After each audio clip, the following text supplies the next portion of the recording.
We're at Micucci's Grocery on India Street in Portland, Maine, talking with Karen Carpenter. You have been working here behind the deli, serving up olives for some time. Yes, I have. So you're going to be our olive guide. Okay.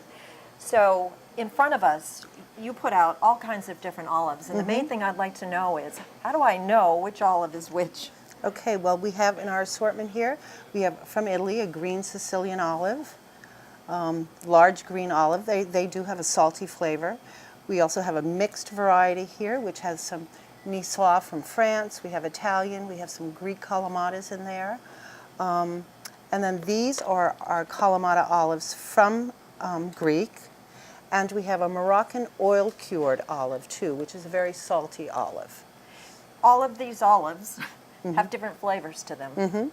Do you know what it is that makes the flavors different?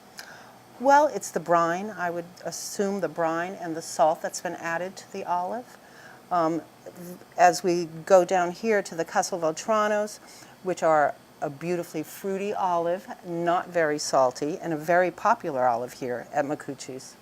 They are beautiful. Yeah, They they remind you of spring, the bright green spring color. And they come in red as well. I've never seen Well, a red this olive. is a different olive. This is Oh, okay. this is Castelvetrano, and this is a Cerignola olive, which start green as they ripen. Start from green, they go to the red, and then they end up as a black olive. And then they sell these olives as they ripen in the color. So this is a natural color, not dyed at all. That's very good to hear, because I want to talk about how healthy olives are for you, and certainly if there were dye put into it, We it wouldn't be want them. healthy. Yeah. The most popular? Well, the most popular, the oil-cured olive, these are used primarily in sandwiches. The Italian sandwich. Our mixed olive, our gourmet mixed, are used in antipastos. I mean, all these olives can be used, obviously, for various uses, but a lot for antipastos, sandwiches. There's a difference in the texture, too. When I look at these you said were the Moroccan Right, olives. oil cured. So they're cured with oil rather than a brine, a watery brine. Okay, so, and they're all kind of wrinkly looking. Wrinkly and very salty. Are there pits in these? These do have the pits in, but we sell them pitted, as we sell the Kalamatas pitted, and our mix we also sell pitted. What's your favorite olive? I love the mix. I do love the mix, and I like the Castelvetranos. Yes. Okay. Now, describe how this tastes. We were just talking with a woman who said why she liked Right. it. Beautifully fruity, not very salty, and that they're a firm, plump olive as well. So you'll just sit back in the sunshine and pop these into your mouth and eat Absolutely, them? with a nice crusty baguette and a little bit of cheese. Yeah. Yeah.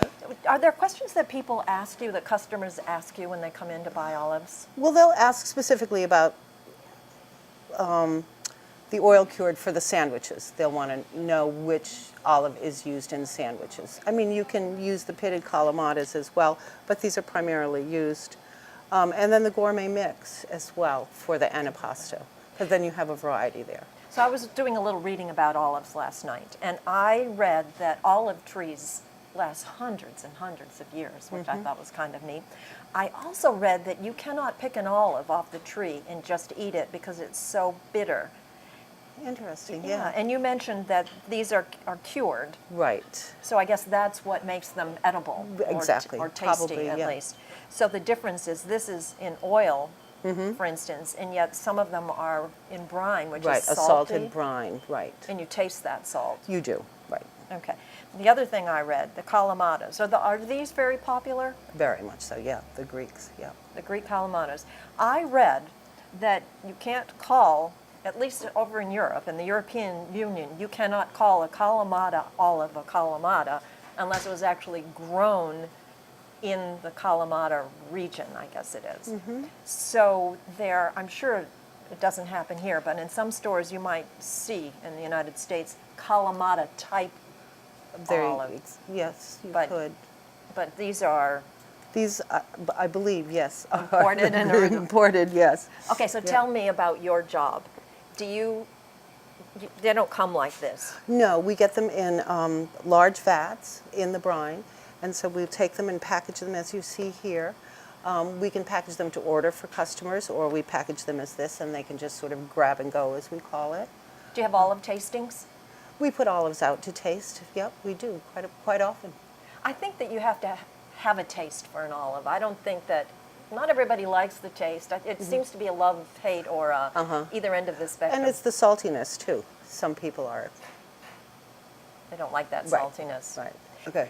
If you were going to recommend that I try one olive, which would it be? It would, of course, be the Castelveltrano. So I can just reach right in there and take one. You may. All Right.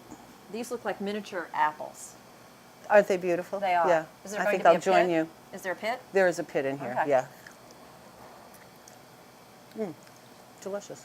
It is delicious. Truly. I had no idea. Tell me again the name? Castelveltrano. Castelveltrano. Got it.